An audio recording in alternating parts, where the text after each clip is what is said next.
Hi, myself Dr. Vivek Sasindran, and today we would be talking about sudden sensorineural hearing loss. When you talk about the medical emergencies in otolaryngology practice or ENT practice, this is probably something that we come across very often. Now, the most common presenting symptom would be the patient noticing sudden loss of hearing in 1 ear. Most of the times this tends to be unilateral, affecting only 1 ear. Very rarely it could be bilateral. Now, there would not be any preceding causes in most of the cases. However, the patients may occasionally notice associated symptoms like tinnitus, which is an abnormal ringing sensation in the ear, or some patients can even have vertigo, spinning sensation. Now, what one needs to understand is that in most of these scenarios, the patient generally tends to self-medicate. So they would probably consider that this could be secondary to wax. So some of them go about using wax solvent, some of them start using some kind of topical ear drops. However, none of these would be of any kind of benefit. It's only when the patient realizes that he has no benefit, he kind of visits a doctor. And by that time, it would have been already too late. Time is very precious when it comes to managing a patient with sudden sensorineural hearing loss.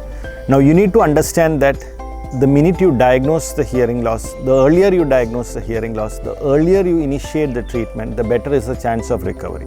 So fairly 80 to 90% of these patients do recover if the treatment is started at the earliest. Now, with delay, as days go by, as weeks go by, and if we start treatment, generally the outcomes are not all that great.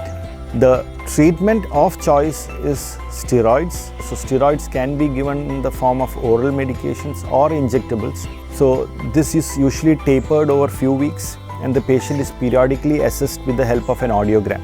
So generally, when you have a patient presenting with such a scenario, we confirm the diagnosis with the help of audiological tests and tuning fork tests. This will tell us about the type of hearing loss and how much of hearing loss the patient actually has. Now, this is very important from a documentation point of view.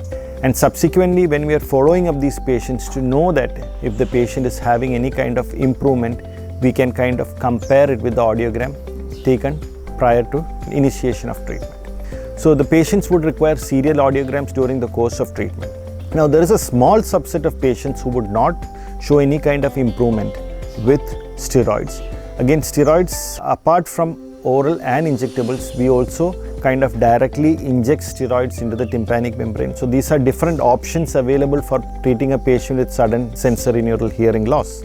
Now, if a patient fails to show any kind of improvement or recovery over a period of a month, these patients definitely have to be subjected to further radiological evaluation.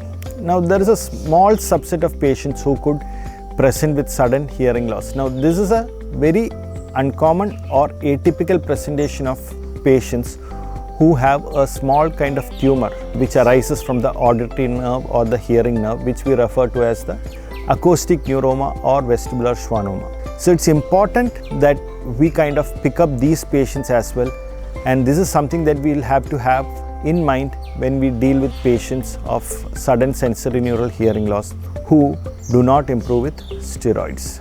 Thank you.